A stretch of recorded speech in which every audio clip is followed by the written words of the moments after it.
Welcome back, deep divers. Ready for another fascinating deep dive? Today we're taking on a creature most of us would rather avoid, the mosquito. Yeah, they don't exactly have the best reputation, do they? Nope, not really. But our source, the latest issue of Days Santé Conso here in Morocco, claims these little bloodsuckers are actually way more complex than we give them credit for. Oh, absolutely. We're talking high-tech biological marvels. Okay, you've got my attention. So full disclosure, I was a bit skeptical, but then I started reading about their anatomy. Like, did you know a mosquito has three hearts? Three hearts, yep. It's all about maximizing blood flow, essential for a mosquito's lifestyle. Think about that. Three hearts, and it doesn't stop there. They also have 100 eyes. It's like a bug version of a disco ball. Not quite a disco ball. Think more like a mosaic. Their vision is fragmented, but very precise in the ways that matter for hunting. So all those eyes, but they're not seeing the world like we do. Not even close. Hmm. Imagine a world of blurry shapes, heat signatures, and strong smells. Enough to find you, though. That's what I'm afraid of. And speaking of finding us, this is where it gets really wild. This article describes mosquitoes as having a built-in infrared system. They see us as heat signatures. It's true. Like a little heat-seeking missile. And as if that wasn't enough, they can also smell your sweat from like 60 meters away. Wait, seriously, 60 meters? I guess that explains why they always seem to find me. But what about the bite itself? Those needle-like mouthparts? There are 6 of them, right? 6, each with a specific purpose. One even injects an anesthetic. Oh, sneaky little things. So we don't feel it right away. It's like they have a mini operating room. Exactly. And here's the real kicker. Ready for this? They have a built-in blood analyzer. Hold on. They're analyzing our blood before they bite. How is that even possible? They have receptors that can detect certain components. Truly a remarkable example of how they've adapted. So it's not just random. They're actually choosing their victims based on blood type. In a way, yeah, it just shows how complex these creatures are. We swat them away, but they have this incredible toolkit for survival. Mind-blowing, isn't it? Makes you wonder what else we're missing. All this packed into this tiny creature. Absolutely. And here's another mystery. The article mentions a tiny creature lives on the mosquito's back. You can only see it under a microscope. Really? So we're talking about a creature on a creature. Exactly. And guess what? We still don't know what it is or what it does. A whole world we're just starting to understand. Okay, so we've uncovered the secret world of mosquito tech. Pretty amazing stuff, right? But this deep dive isn't just about mosquito trivia. Our source, Days Santé Conso, connects this back to bigger issues like climate change. Yeah, that's right. There's this article in here about Zagora. The Gora. Yeah, it's a province here in Morocco. They've had to halt watermelon and melon cultivation because of drought. Oh, wow, that's serious. It is. Really highlights how climate change is impacting us right here at home. It makes you wonder, though, could this drought actually be good for mosquitoes? Like less water, fewer places to breed? That's a good question. It's not that straightforward, though. Sometimes less water can actually concentrate mosquito populations. Really? How so? Well, think about it. Fewer puddles, fewer ponds. That means fewer predators like fish and frogs. And the remaining breeding sites, they become packed. More competition, but also more mosquitoes. So less water doesn't equal fewer mosquitoes? Nope, not necessarily. And here's where it gets even more interesting. With climate change, things are changing, right? Temperatures are rising. Rainfall patterns are shifting. This could create, well, ideal conditions for certain mosquito species. Oh, no, in places where they weren't a problem before. Exactly.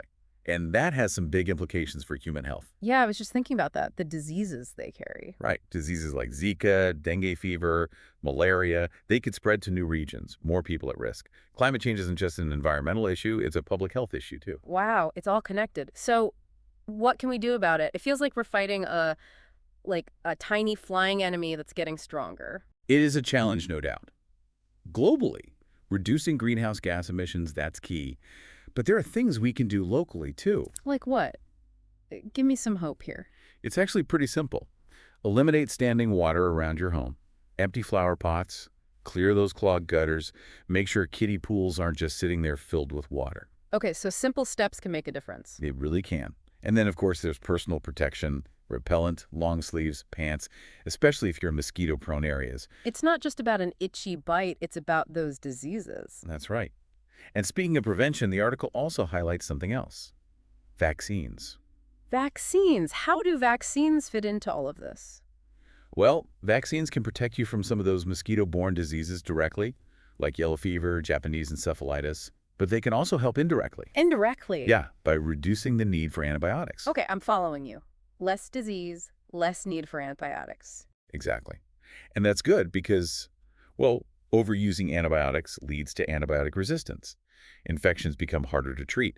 So, preventing those infections in the first place through vaccination, that helps slow down that resistance. It's incredible, really, how it all connects. So even if you don't mind the bites so much, understanding the bigger picture, it's crucial.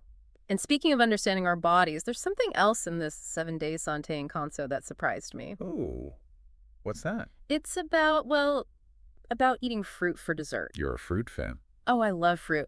But according to this article, eating it after a meal might not be the best idea. Huh, interesting.